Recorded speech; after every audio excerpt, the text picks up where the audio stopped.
à toi, mercredi. Réveillez-vous et bon courage si vous partez bosser. On va s'écouter Beaumaillé et Charlie Pouce, vous préférez juste après l'actu, 8h30.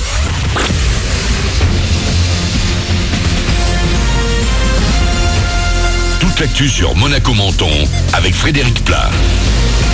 Bonjour, on profite de la fraîcheur relative ce matin, un vent, un petit coup de chaud cet après-midi. Jusqu'à 30 degrés vont s'afficher au meilleur moment sur Monaco et les Alpes-Maritimes avec un grand soleil. Il va continuer de faire beau et même encore plus chaud jusqu'au week-end. On aura juste par moment quelques passages nuageux vendredi. C'était la météo avec votre restaurant La Trégo, les pieds dans l'eau, port de plaisance de Cap d'Aille.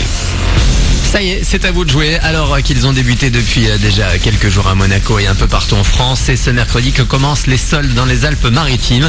Après un début déprimant, le bilan s'est amélioré ces derniers jours en France. Un peu plus d'un Français sur deux a profité du week-end dernier pour faire de bonnes affaires selon un sondage. Un chiffre en forte hausse par rapport à l'an dernier. En revanche, en boutique comme sur le net, le panier moyen est en baisse autour de 106 €. Jour J également pour connaître les résultats du bac. Près de 12 000 candidats azuréens concernés.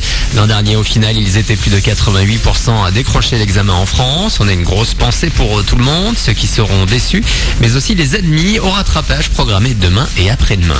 Une condamnation à la hauteur du vol qu'ils avaient cru commettre. 2 Italiens viennent de prendre 1 an de prison ferme. Fin juin, ils ont repéré un Monégasque au volant de sa voiture avec une montre qui, à vue d'œil, leur semblait bien valoir 80 000 €.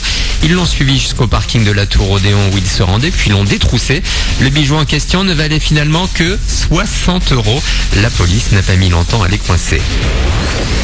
L'union fait la force. Grou et son armée de mignons de retour dans les salles de Monaco Menton aujourd'hui dans Moi Moche et Méchant 3 avec énergie.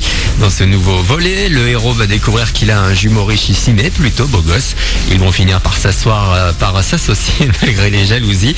Un peu comme Gad Elmaleh et son petit frère Harry au doublage de la version française. Il y en a toujours un qui sert d'exemple à l'autre. Ouais, c'était un modèle, c'était...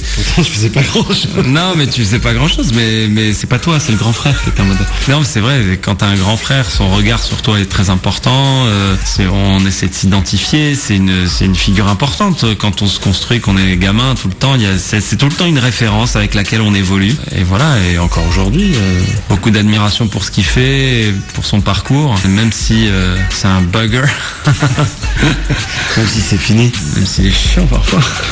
Une interview de Bertrand L'Aiguillon, Moi Moche et Méchant 3 à découvrir au ciné aujourd'hui avec énergie et pourquoi pas en plein air notamment grâce à l'Open Air Monaco à 22h ce mercredi. Toutes les infos sont sur cinémademonaco.com. Voilà pour votre actu, il est 8h32 sur Énergie Monaco Menton. Bon début de journée à vous avec le 6-9 de l'été.